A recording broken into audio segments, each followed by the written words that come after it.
ఒక చెరువు ఉందట. ఆ చెరువులో రెండు చేపలు ఉన్నాయట, మగచేప ఆడచేప. మొత్తానికి మగచేప కంటే ఆడచేపకి భక్తి ఎక్కువ అంట. చేపల్లోనే కాదు, మనుషుల్లో కూడా అట్లాగే ఉంది.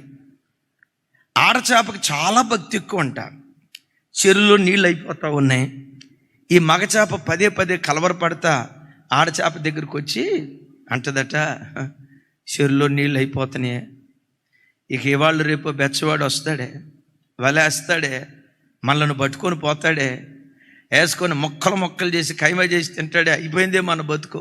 చెరువులో నీళ్ళు ఉంటే ఏదో ఒకటి మూలకెళ్ళి దాక్కునేవాళ్ళు, చెరువులో నీళ్ళు అయిపోతున్నాయే అని అంటే ఆడచేప అంటదట, ఏడవకండే, చేపలు మాట్లాడుకుంటాయా అని అడగొద్దు, మీకు అర్థం అవటానికి చెప్తాను. చెరువులో నీళ్ళు ఎండిపోయినా, బెచ్చవాడు పట్టుకోవటానికి వచ్చిన ఆఖరి క్షణంలోనైనా ప్రభు మనల్ని తప్పిస్తాడు. ఆఖరి క్షణంలోనైనా దేవుడు అద్భుతం చేస్తాడు. కలవరపడకండి. దినాలు అట్లా గడుస్తున్నాయి, చెరువులో నీళ్ళు ఇంకిపోతున్నాయి. మావాడు బెచ్చవాడు బయలుదేరాడు, చేపలు పట్టుకుని ఆయన బయలుదేరాడు. ఈ మగచేప వచ్చిందంట, ఇంకేం దేవుడు కాపాడుతాడు. అదుగుదిగో వాడు అడుగులు సవడి టక్ టక్ టక్ టక్ టక్ టక్ అడుగులు సవడి వినపడుతుంది, అయిపోయిందే.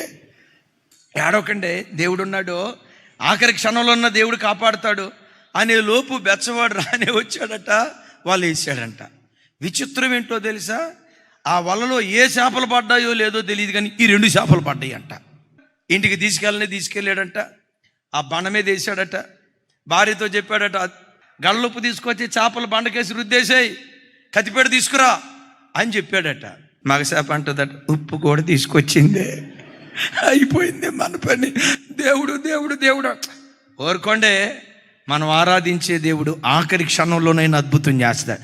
నార్మే ఇంకా ఆఖరి క్షణం అంత అయిపోతే ఇంకేం ఆఖరి క్షణం ఉంది, మీరు ఆగండి సార్ అని అంటదంట ఆడచేప. ఈలోపు ఆ ఇంటి ఆవిడ కత్తిపేట కూడా తీసుకొచ్చిందట. ఏమండి కొయ్యబోతున్నాను అని అట్లా వంగబోయే లోపు మెల్లిగా టప్ టప్ టప్ టప్ చినుకులు పడుతున్నాయట.